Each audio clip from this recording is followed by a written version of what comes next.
Thank you, Dr. Tim. Welcome to a new week. Thank you. Same to you. Have a wonderful show. Thanks. So welcome, everybody, to the second hour of Mindshifters Radio. And today is Monday, October the 9th, 2023. And our calling number is 563-999-3581.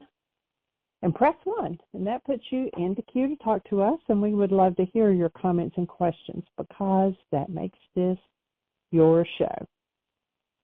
And it looks like fall is coming in while we're waiting on Michael to dial in.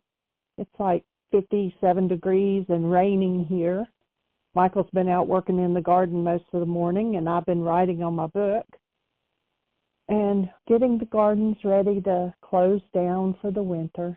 So it's a change in season, but the flowers are still beautiful and they're still in full bloom and coming up and just amazing. So what is going on in your world? We would love to hear from you. Love for you to direct how the show goes.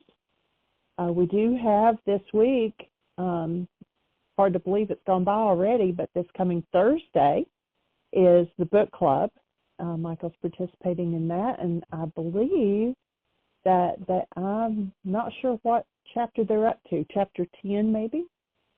And so they're going chapter at a time. Last week they did a worksheet with a young lady, and it was awesome, and you can pick that up. All of the book club, if you go to our schedule and click on Global Book Club, Why Again, there you'll see all of the archives and what, like if it was on chapter 7 or chapter 8 or whatever, and they are on chapter 10 coming up this Thursday. But you can click and listen to all those. It'll take you to our YouTube channel where you can watch each one of those. They were done on Zoom. And so this Thursday is the next book club doing chapter 10. And then not this coming Saturday, but the next is our still point breathing. So if you've been thinking about participating in that, but you haven't committed to it yet, you want to register, please get in touch with Michael or I and register for that. We've got a good group going. They're from, of course, Yinka's in London. We have Terry in North Carolina, Tony in California. We have Julie in Spain. Julia's in Washington. Sarah's in Indiana. And then Michael and I are here in Virginia. So, we're covering a lot of the globe. So be part of that. It's really great. People are amazed at the changes that they're seeing just by being online and breathing and processing with a group. And we have another gentleman that's in Colorado too. So, but anyway, come and be part of that. The information for that can also be found under schedule, and it says Mindshifters and Still Point monthly membership. You can join for 1 month, you can join for 3 months, or you can join for a year. And so all of that information is there. So you click and read that. Seeing a few changes on the website. There were some links that went down to other people's websites. So if they haven't corrected their links and I've referred to it, then it creates an issue on their page. But anyway, I think I've got most of those corrected. If you run into one, please let me know. Drop me a line at Jeanie, Jeanie, at whyagain.org and let me know. And we're coming up close to the end of the year, so I'm just going to put a plug out there that if you would like to support this work and you need a tax donation, please, get in touch with us about that, and we'll get you the documentation you need for your taxes. And the donations would definitely help on this end. The app has been corrected, updated, upgraded, whatever you want to call it, so that it meets Google's requirement of the new Android operating system. And so that has already been done, and I have paid India, but could use some refurbishing those funds. But anyway, so Michael will be with us here in just a moment. And if you are on another station where we can't see you, then please dial in 563-999-3581 and press 1. And I heard from our friend Bob, who is in Australia, and he's got some healing crisis challenges, and to hold the space for him. He hasn't been with us in a couple of weeks or so. He's got some things going on, so I told him we would all be holding the space for him there. And Michael, we've got to send him some information too. I just happened to think about that. So I'm going to welcome Michael. Yes, thank you, dear heart. Delighted to be here. Honored to be able to have this conversation move forward, and definitely, Bob, if you do happen to be listening, hold you in the space. Whatever it is that needs to unwind from your structure to get through this opportunity, unwinds quickly and easily, and leaves you stronger, healthier, and more alive than ever. And also, you had mentioned the worksheet that we did on the Hear My Voice book club in our last session, and I'd strongly urge anybody who's wanting to understand more about the worksheet or just wants to see what it does. This was a video presentation that we did, and a young lady who's been following along in the book club for a little while had volunteered to be the person to do a worksheet. And the visual difference from the opening of the conversation, where she's got a pretty heavy load she's carrying, about a power person, and the full flush smile at the point where she made her shift, that just changed her whole demeanor, is so obvious. And we got to get into a number of refinements about the worksheet process. So if you really want another level of tutorial on that, and to comprehend what it can do, it's until you've really used and applied the tool, hearing about it, you really can't fathom what it does. It's one of those things that you've got to experience it. And it's powerful to watch someone who's in a space of willingness, facing some pretty heavy-duty stuff, and the shift in energy coming, moving to the other side of it. It's just, and the how of it working, we got to explain a little bit more of that. In essence, when you realize that perception is a construct of the mind, and everybody's got one. If 10,000 fans watched a football game, I guarantee all 10,000 fans, if you said, what was most important in the game, you'd probably have at least 5,000 different answers. Why? They all are at the same game. Why?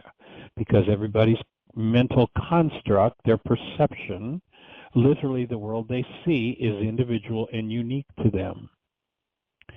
And you'll notice that in your mental constructs, in your perception, unless you're just a generally miserable person, you will notice that you're pretty happy with most everybody who is fulfilling all the goals you have for them. When they're doing everything you want them to do, everything is cool. But you'll notice how, in a fraction of a second in many cases, you can move from being totally delighted with someone to rage in a heartbeat. And if you've ever had that happen, I just invite you to notice. It did not happen unless they violated a goal you had for them. You did not shift from, oh, I'm a happy camper with them, to, you rotten, I hate you. That doesn't happen unless they violate a goal you hold for them. And the reason why that's important is because the perceptual constructs of the mind are driven by goals.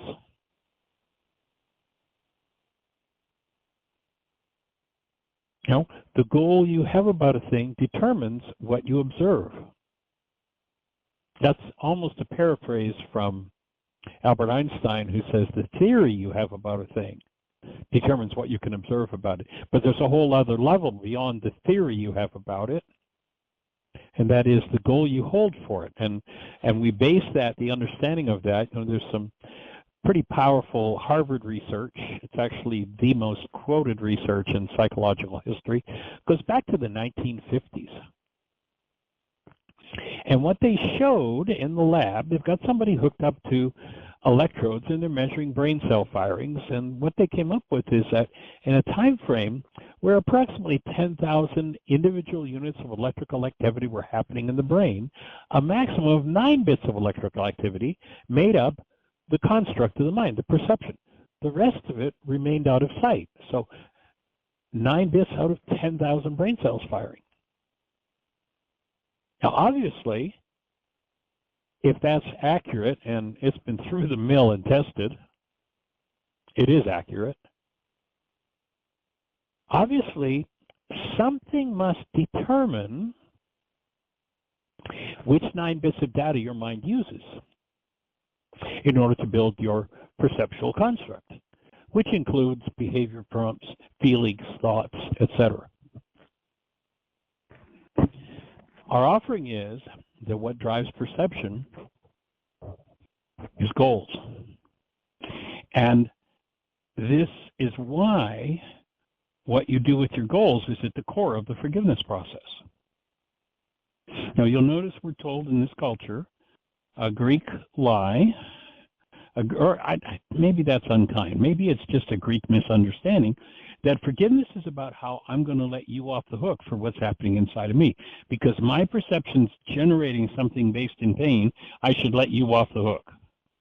It's like, is there any universe in which, when you look at it from that point of view, it makes any sense to let anybody else off the hook for what's being moved inside of you? No, it doesn't.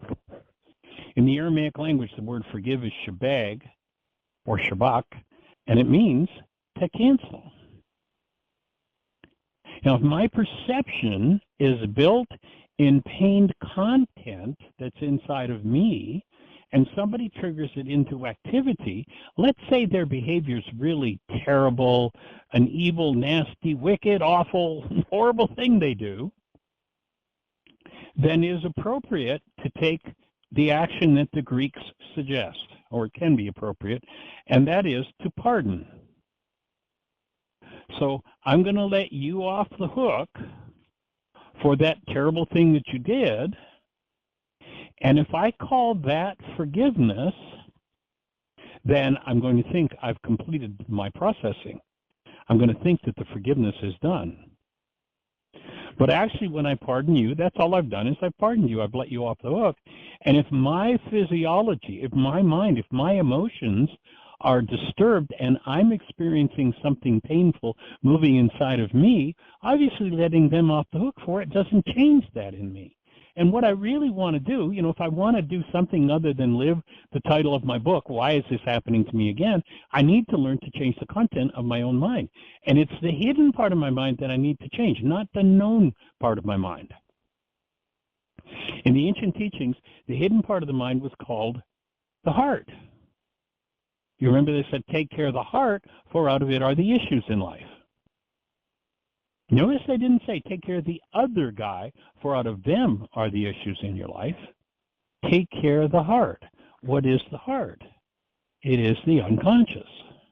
In our modern updated language, what that passage would say would be, take care of your own unconscious dynamics, for the pain that you're experiencing shows up out of those dynamics. So how do you do that? Well, you've got to get inside of it. Well, how do you get inside of it if it's unconscious? Well, I guess I could go and lay on the psychiatrist's couch and talk for the next 20 years and see if I can find that deep, dark, dirty thing and fix it. Well, that perhaps is one solution. And you might think that thinking through something will fix it for you.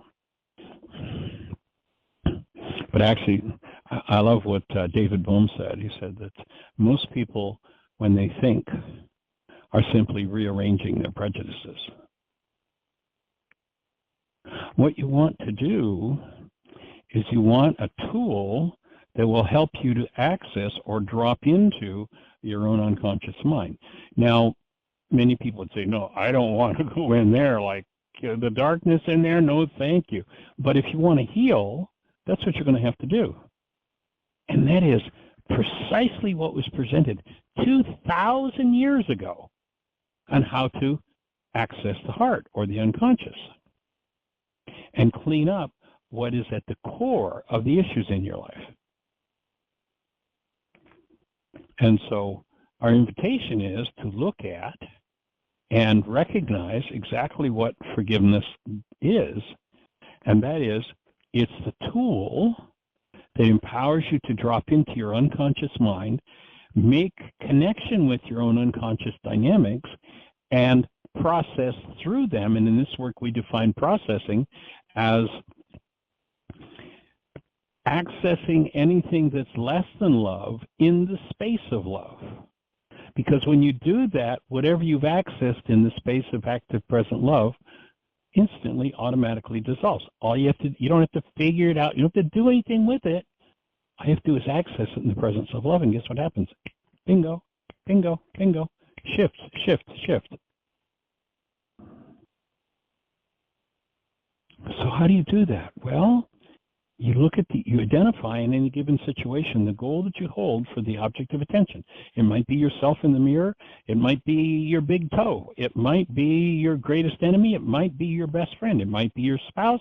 It might be your child. It might be your parent.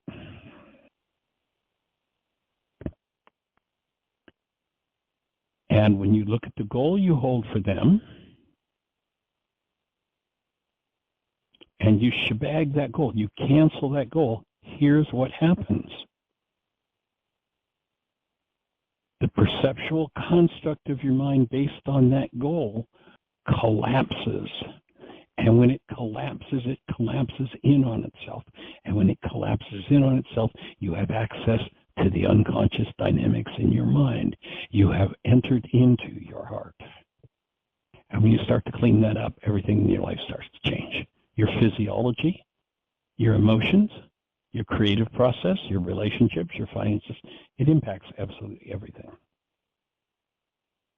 So if you want a really good look at that, I'm sure Jeannie's already got the link for the Hear My Voice book club where we did that worksheet a couple of weeks ago in the notes, and or you can go to the YouTube channel and access it. Now, we've got lots and lots of workshops that we've done. I'll just offer that this was a particularly powerful process, that if you observe it, it's a wonderful piece of learning and inspiring when you see, I mean, you just have to look at this lady's physiology when she begins and when she ends, and it answers the whole question. You can see the massive shift of energy that's taken place for her. So jump on the YouTube channel and take a look at Hear My Voice Book Club. You go to the YouTube channel by going to whyagain, whyagain.org, and up in the right-hand corner, you'll see the social media links. You can click on YouTube, and or you can go directly to YouTube and just type in Michael, M-I-C-H-A-E-L, space, R-Y-C-E, and you'll be looking at our YouTube channel, and I know there are 100+ videos there.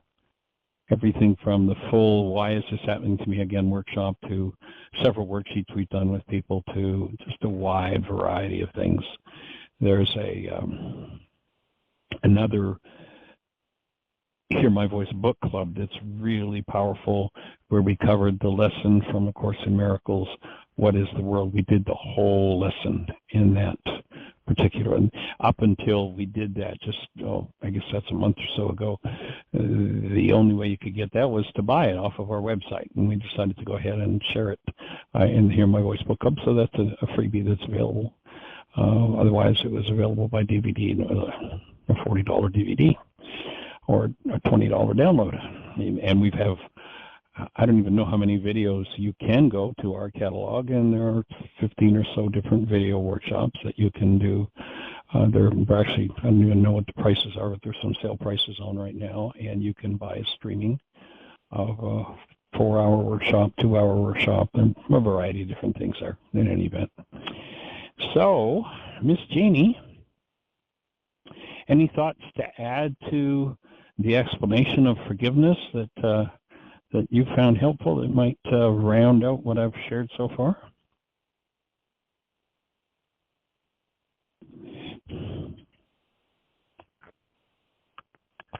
No, but we do have a hand up, and I believe that it Well, is then let's say hello.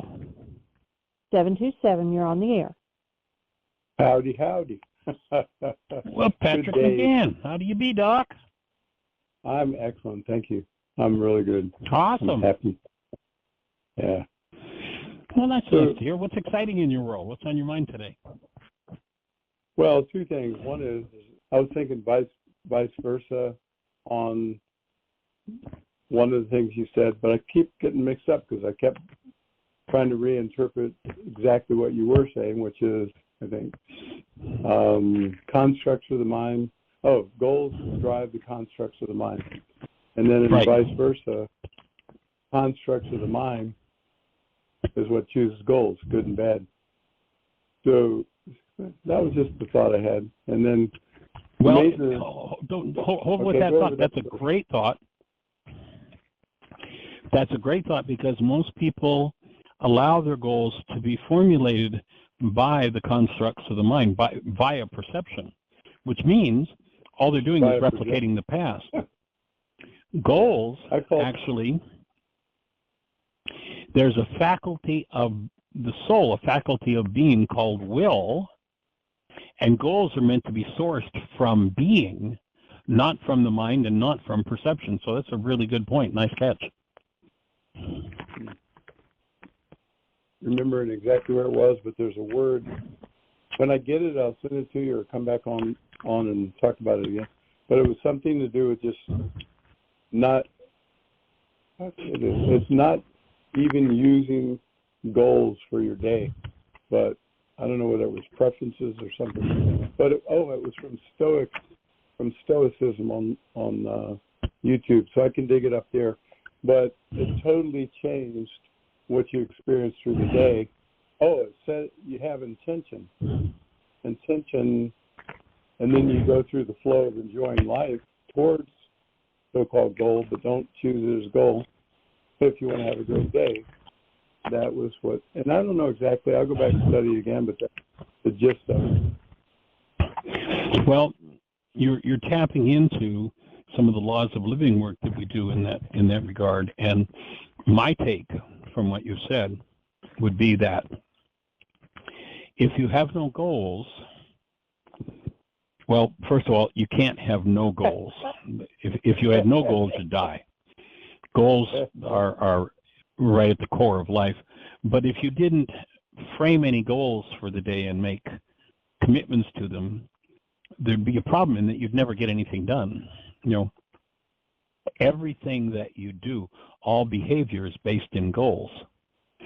And there are a lot of people who talk about the power of intention. In fact, I think there are a couple of books out there in the title, The Power of Intention. And my favorite saying about intention is, and this is actually, Dan McDougall, who I co-authored Laws of Living with, was an attorney, brilliant man. And when he was in the Navy in World War II, they actually did an IQ test on all of the men in the Navy. Dan McDougall came up as number 3. Wow. Of everybody in the Navy. So, this guy was just an intellectual giant. And one of his favorite sayings about intentions was, understanding how the mind works, was that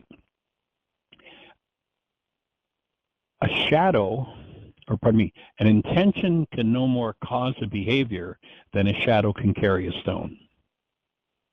Kind of looks like a shadow should be able to pick something up and move it, but it can't happen. And it's the same with intention. Intention has no power whatsoever. It's the goal that drives the mind. The part that intentions play in it is intentions are the raw material of our goals. And if you go back to Yeshua 2,000 years ago, where they ask him, what's most important in the law? Now, the word law in Aramaic does not mean, as our culture would try to force us to believe, that it's the rule of a superior and we better obey, and that there's somebody up there going to enforce these laws and send you to hell if you don't obey them. There's nothing to be obeyed in the law in Aramaic. The word law simply means the way things work. So there are a bunch of disciples around. They ask, yes or no, what's most important in the law? I.e., what's most important in how to make things in your life work? He does not, as the Greeks tell us, say, love God, love neighbor as yourself. What he says is, have Rachma for the Creator, for neighbor. And by doing so, you maintain yourself. And Rachma, it turns out, and there's no such concept in the English language, in the Greek, or the Latin that we get our translations of the New Testament from, or that most people do. Unless you go back to the Aramaic, it just isn't there. There's not even a word for it. There's not even a concept of it. But Rachma is a filter and a gateway in the frontal lobes of the brain.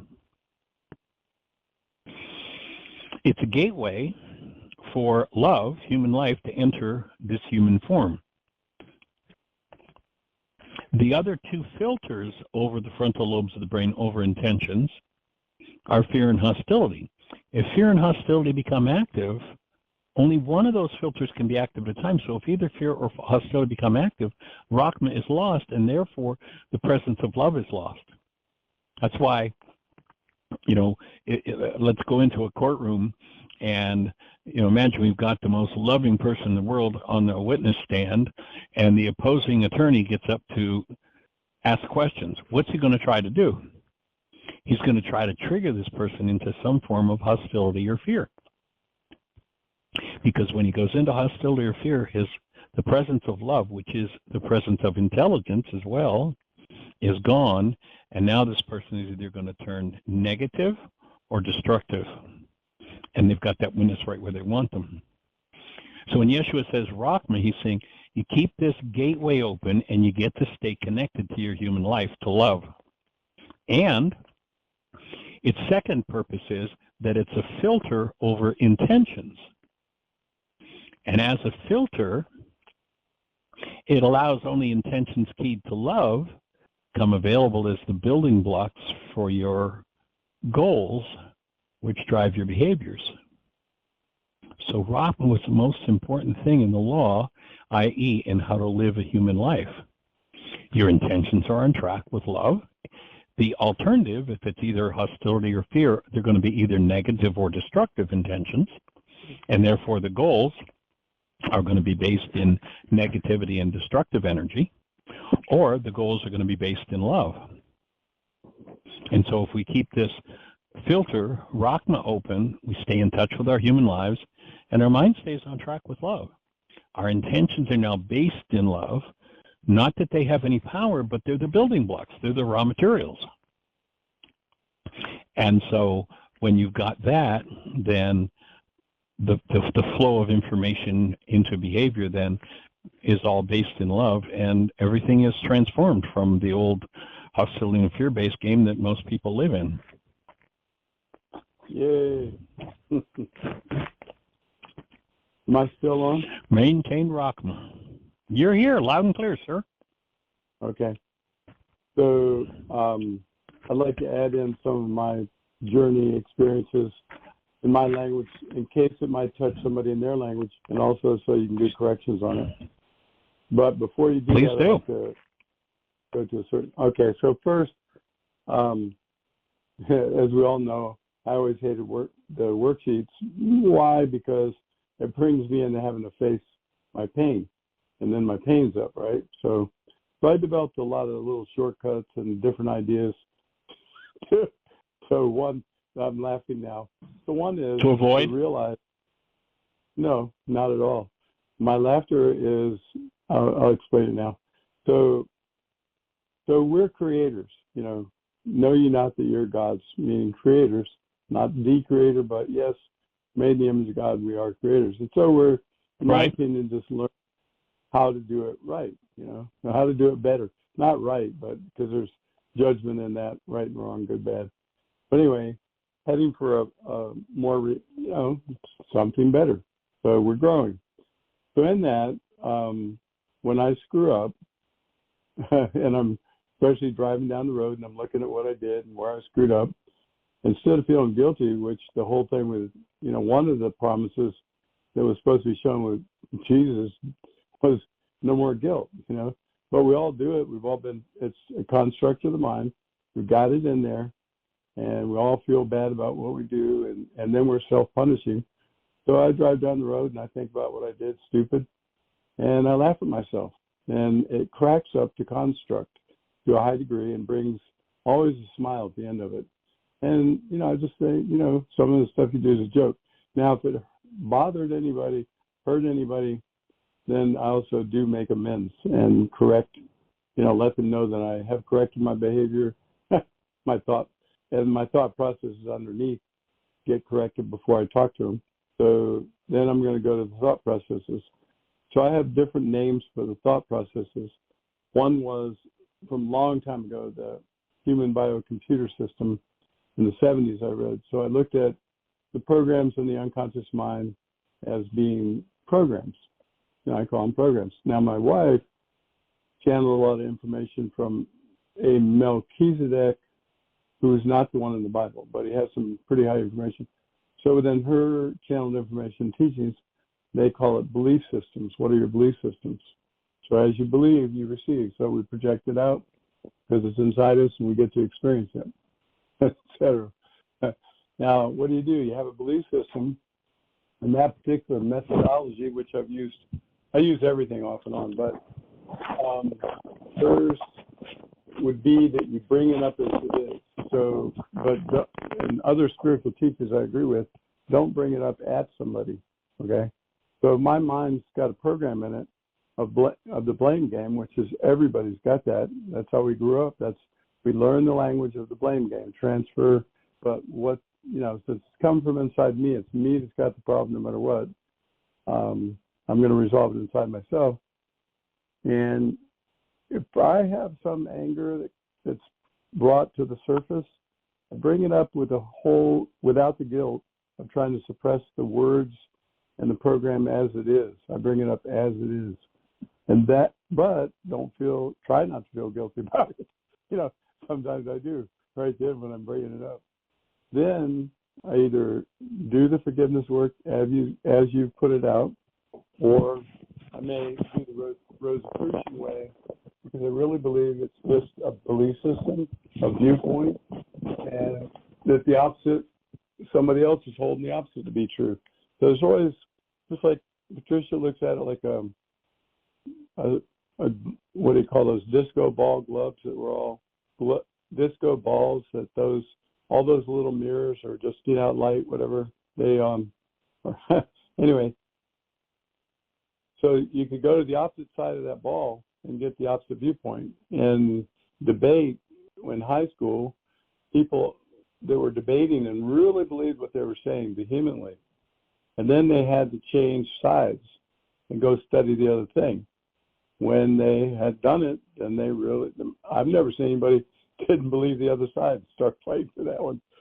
So it's like change the viewpoint, or in the Rosicrucian way, walk around the circle. And I think the other thing I did when I think about the first thing I do when someone brings up what I think is an offense, which is really a gift to me, when they challenge one of my, programs that brings up my stuff, they're giving me a gift, but I think, oh no, they did this to me. Before I realize that they're giving me a gift, because if I'm contracting, sorry that I'm going around circles here, but if I'm contracting, I'm in hell. It's my personal hell. My chemistry's gone to hell. It's killing me. It is every negative thought I think from another spiritual teacher is, and absolutely understand this, it is a death wish. Every anger, every fear, the chemistry in the body changes and we're killing ourselves. So, okay, it comes up. Now, how fast can I let go? That's maybe why I laugh at it and let's go pretty fast. But I brought it up and now I look at it and I need to release it. I need to get the other viewpoint, come to neutral in between the two. Something, do the work, do the forgiveness. It's all internal. And then it doesn't come back. Otherwise, it's going to be over and over and over and over and over until as long as I have an energy in me, like I think the one that I still have to deal with. I don't know how I'm chewing away on this mountain, and that is to be respected. So over the years, as people have done what I thought was disrespectful, it has really brought up some things to be resolved within myself. So I'll be dealing with that. I'm laughing at it to just reduce the negative impact because I do feel guilty about it. Well, I think that till it's gone. Oh, I do have one thing to say. I got rid of, I didn't think the PTSD from military, I had some extreme anger every time I thought of my three friends that I spent 3 years with. And then I left for Atlanta. And then one of them already OD'd.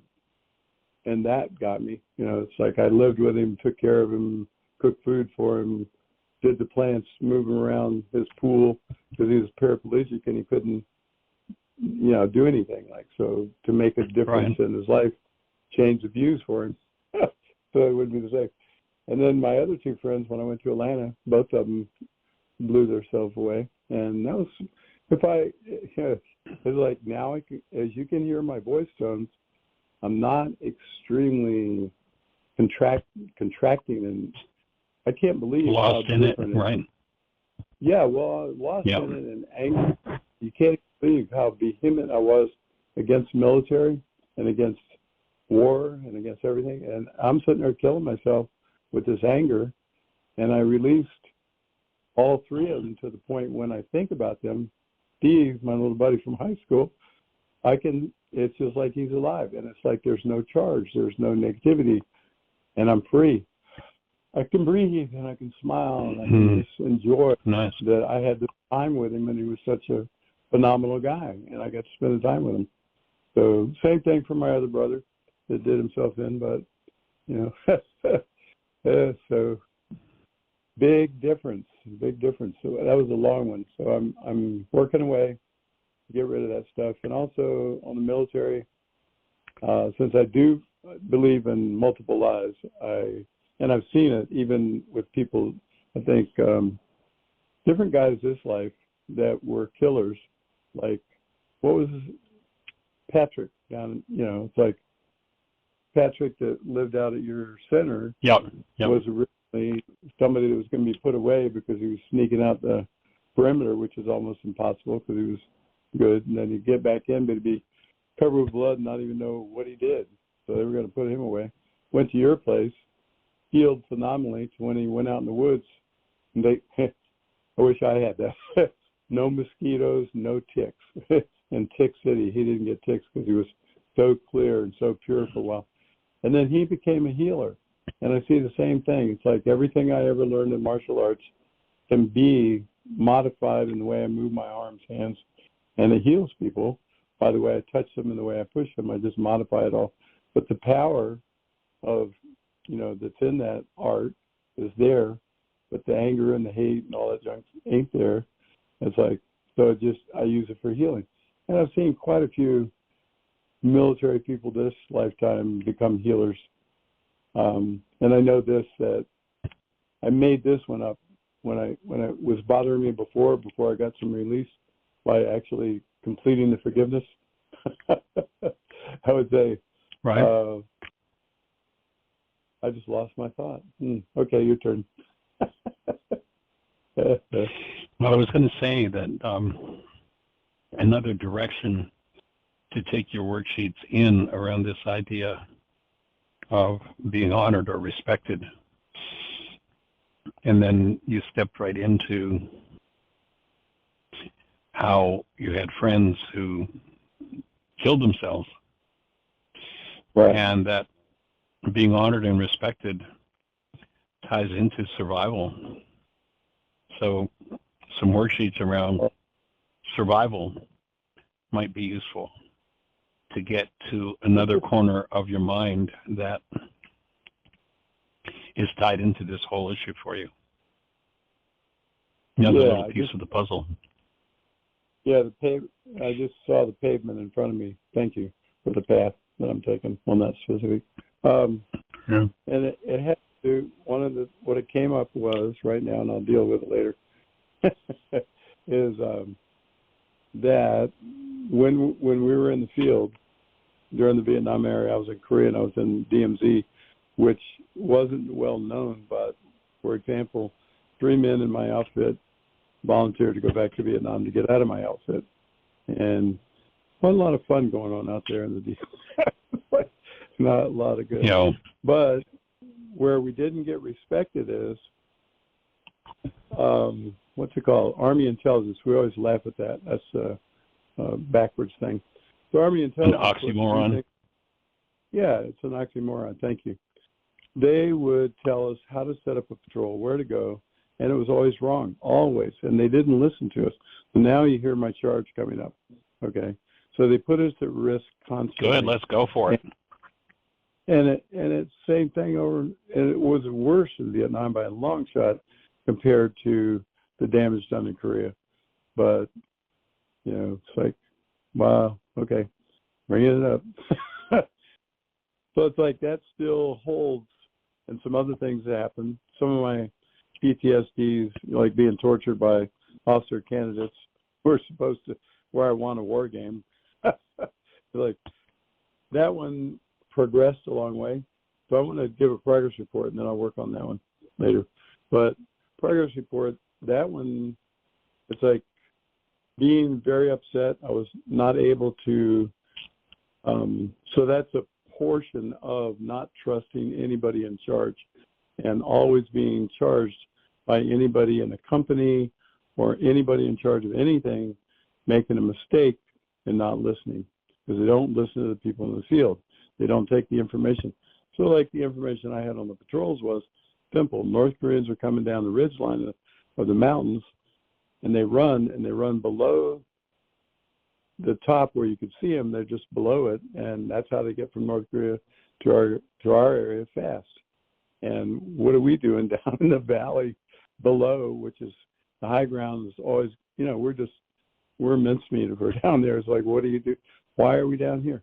What are we sitting in the middle of? But that's what you were ordered to do. Like, you know, so it was constant. And before I went overseas, another one that I'll deal with is that, and I had 3 guys come back from Nam, and they were sitting in Fort Dix barrack, and one of them was shaking all the time. So I interviewed them, and they basically same thing. They had weapons that did not work, and they were ordered to take a hill, lose out of 50 men average in a platoon, lose the majority of their people, 1 guy, come back down, go somewhere else, ordered, come down, give up the hill, ordered to take it again, wipe out 3/4 of his platoon that's been replenished, comes down, back again.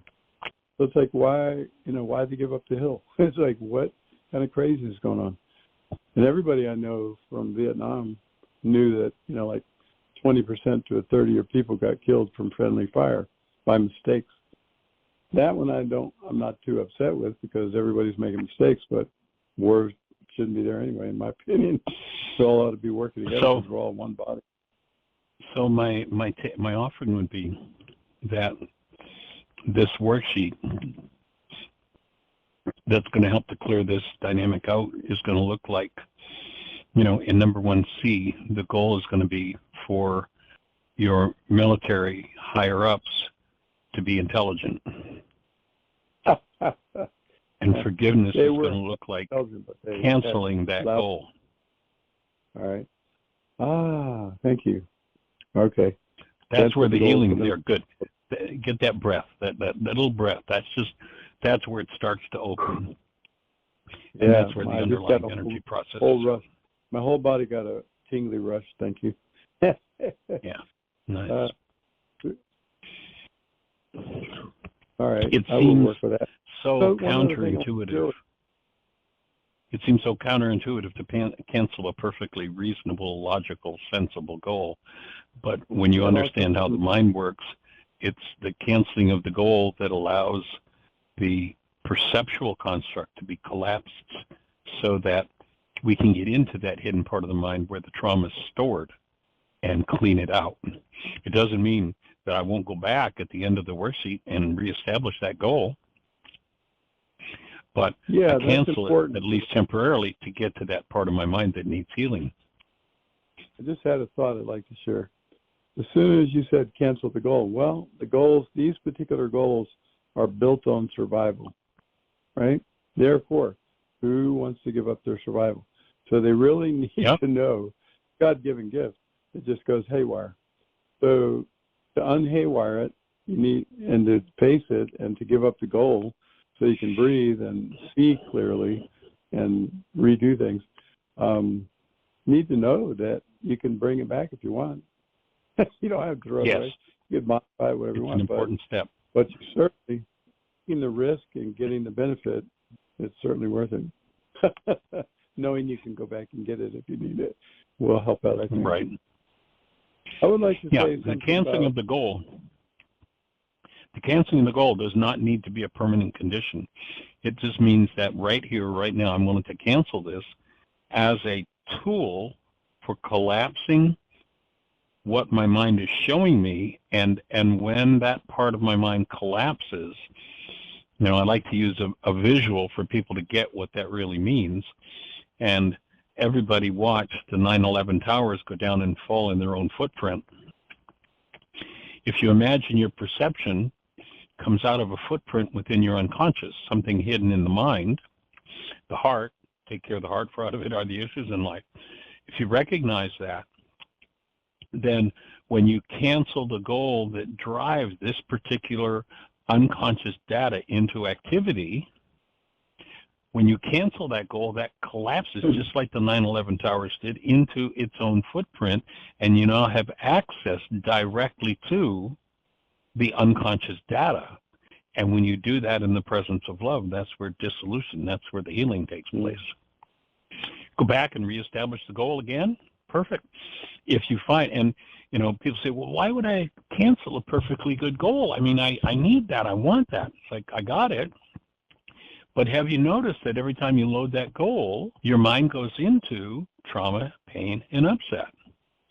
You want to cancel that goal.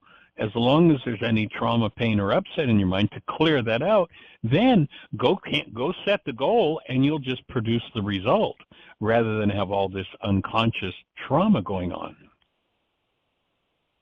It took me years to understand that about the forgiveness process, that's how it worked. It took me, I mean, literally, it took me over 3 decades to understand that, working full time with it.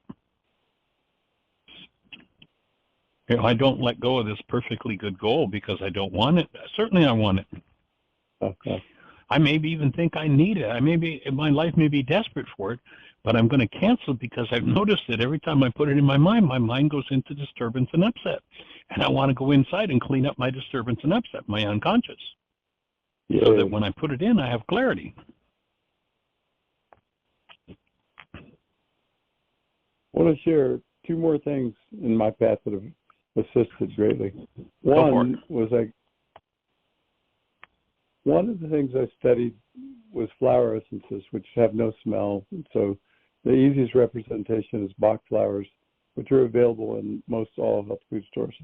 The languaging is off. It comes from earlier, like World War II, below language.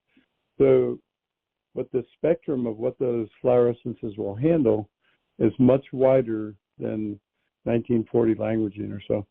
So there are many doctors, I have like 20, 30 different books, and many medical doctors who wrote about it and expanded the understanding. And then I went out to your place, and I found when I shared those with people who were really stuck, that they were able to move faster and easier on their forgiveness. So my theory on the flower essences are, unlike the other homeopathic medicines that bring up your negativity for you so you can deal with it and heal it, they connect you, help you connect, get the blockage out of the way between you and your soul, or you and the universe, and all the solutions that are available. And I experienced that way before I went to your place. I used to work with people and do those sessions with them and watch them, just totally change, and it was amazing. Watch your voice change, watch everything change. And a lot of people, when I would ask them about their negative, and they bring it up, and then they take the essence, and then they'd get connected, and then I'd go to the next problem they had, and then watch what happened on the energetic level. And then all of a sudden I'd take them back and I'd say, okay, what about what you said before and what you were upset about? And they go, well, the worst, we had the best probably, was somebody say, well, I don't even remember that, you know. But everybody, when speaking about it, always, it was easier, they were lighter. And that was one. And the other was the Avson machine. It's like, to me, that one can assist if somebody identifies their particular thing, like not seeing light at the end of the tunnel, or, you know, I'm depressed or whatever, this and that and the other, here are my fears. So that's great.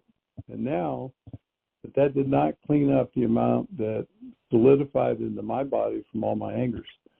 So two things, Beamer and Avson. The Beamer, you helped me purchase and invest in, and as I was using it, and about 6 months on, all of a sudden I woke up with my face all torqued up and all this anger was in it, and I couldn't even move it. It was just something took me over, you know. It's like, or I took myself over, but nothing I could do about it. And then I viewed my body and I felt the energy coming up from my lower legs. It's like, I get it. This is all the anger about the war and about the people, la la la, and it's blocked the circulation in my lower legs. They said it was Agent Orange giving me diabetes that blocked it, but this is real. This is energy moving up. It's taking me over in my face, coming from my legs, and I identified it really easily. So yeah, maybe the biochemistry of the destruction of, you know, some, but I really believe all that could change if I, you know, it's like, and I've seen that. But the major thing that I got was after the Beamer, and it went so far, but it left out an element of heat, in my opinion. So I think the Beamer's phenomenal, especially like our dog, we brought him back alive when he was really out of it, you know, ready to go. We got another 4 to 6 months of enjoyment. And I think it's great, many assets, but the Avson brings heat to bear. And the Avson does microcirculation. But when I got it, what I'm just to clarify. So what I'm hearing is what you found was when you got the heat to your legs through the Avson, that's when you were able to open that anger. That's where it was physiologically stored. No, so it was a vitalizing effect that opened you to be able to touch into that? No, I screwed up. What brought it up was the Beamer while I was sleeping, right? The Beamer, so it's progressive. So I got the understanding with the Beamer because the Beamer got the blood flow well enough to bring that up so I could start working with it, all right? Then I actually had cramps still with the Beamer. They woke me up somewhere between 2:30 usually and 4:30. So after I work on myself for an hour and a half to get rid of the cramps, they were so severe, I would, and this is about 6 months of my life, it was like hell, because it was a hell. I couldn't get any sleep. I could only sleep about 4 or 5 hours, cramps. Now I work on myself in my office rehab room, and then why go back to sleep? It's like daylight's coming.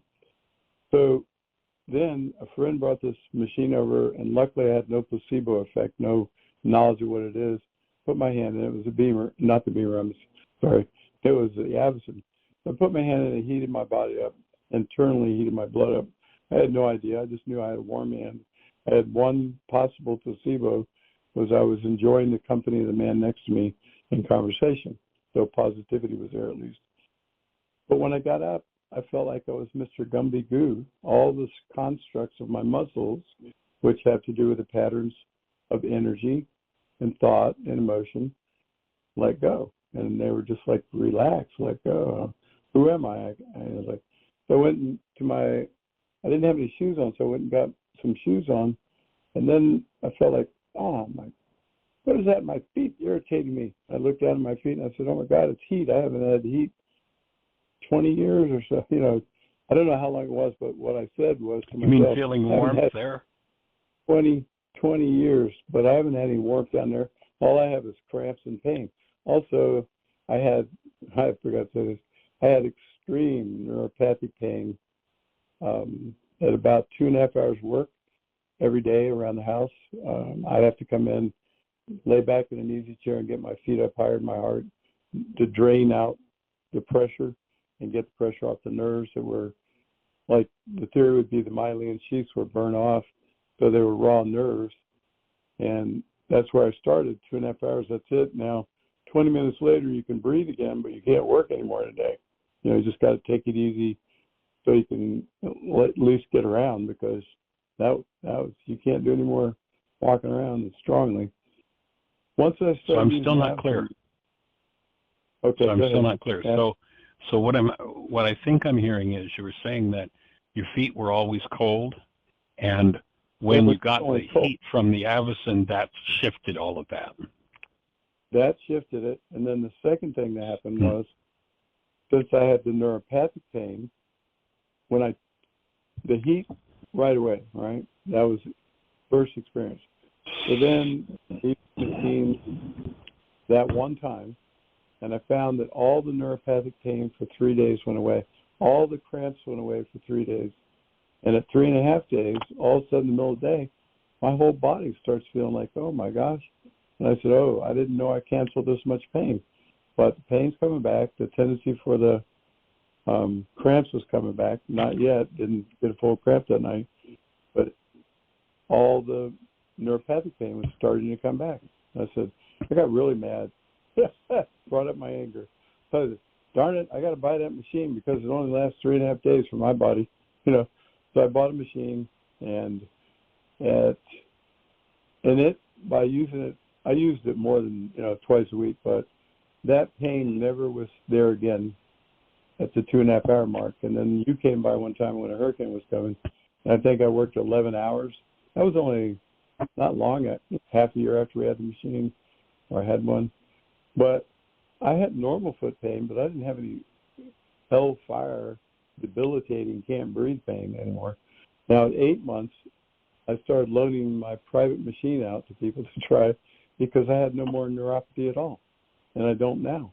That's I awesome. do have neuropathy and the loss of feeling some, but I don't. Those nerves, by the flow of blood and oxygen and nutrition in, and the acid waste out of that area, they were able to repair themselves to an extremely high degree to never burn again. So nice. That's awesome. Eventually, what a gift. Yeah, really. And I'm going to go ahead and tell the truth. One of the things I didn't want to say was I had leakage, inappropriately, so I had to wear diapers for half a year. That's gone. So kidney, liver, I don't know what it did for liver, but the kidney functions, kidney, bladder, et cetera. That's, phenomenal. Just how do you get that? Nice. No, listen, what else disappeared? Oh, I forgot my hands. Through excessively deep work into people for 45 years. When I retired, they had become your massage sick. practice. Yeah, I'm doing that. But I always reached under people and lifted them up with my fingers, and I burnt them out real well. So my right hand was shaped like it was holding a volleyball, and it was stuck. Wouldn't move more than 10, 15 degrees with extreme effort. And when they'd draw blood, they'd say, make a fist. In my hand, it would be like I still had a softball in my hand as far as I could get. I'd just laugh at them. Yeah, look at that. And it hurt to do it. Well, then after, I don't know how long, but last year and a half ago, I've gained full range of motion phenomenally. After I got the flesh softened, I got one other thing. I still had some jam in some of the joints on the ring finger on the right. That's gone now, and I'm working on the index finger on the right. I've got only 2 joints left on the left, but the flesh is softened. On the flesh softening, the other thing that I lost was being diabetic. I couldn't reach my toes by about 3-4 inches to cut them, 3 inches, and I couldn't do the work. So I had to, couldn't go to a salon, because if they cut you and you're diabetic, well, you're in trouble now. So I had to go to a doctor and pay him $30 to cut my toenails. It's like, well, that's gone. I can now reach 4 inches past my toes. So my whole All right. is soft. I mean, it's like profound. The forgiveness machine. So to me, when when I've always worked with people, I've always known this. If I release your body and I unblock all the flows that are blocked on every level, and you feel fantastic, if you still haven't forgiven the programs that stress you, that are in you, that bring up stress, the person did forgive a lot. They're going to hold a whole lot of what I did and it won't come back. If they didn't forgive, it'll come back. You know, but well, my offering, we're down to about the last minute or so, but my offering is you were talking about how that happened in your legs and it came back 3 or 4 days later. The other thing that you said was you went into a lot of anger. My offering would be when you dealt with that anger, first the tissue had to open to yield it up, but then when you dealt with that anger, that was the end of your pain because it was what needed to really be processed. The circulation open gave you access to it, but then as that anger came up and you were able to work through it, that's when the assault went and left the tissue free and clear. That's exactly. And when I look at it with people, I say, well, when I'm working on and freeing them, it's an opportunity to see what it would be like if you let go of the programs that created it, or the belief, or the unforgiven construct of the mind. Awesome. Awesome. Well, the show's going to cut us off, Patrick. Thank you for sharing that. Have some good insight, and you are appreciated and cherished. You know, we've been hanging out for better than half a century now. I feel blessed. I am blessed. All right, Patrick. Take care. All right. Bye-bye. Okay. Much love and blessings.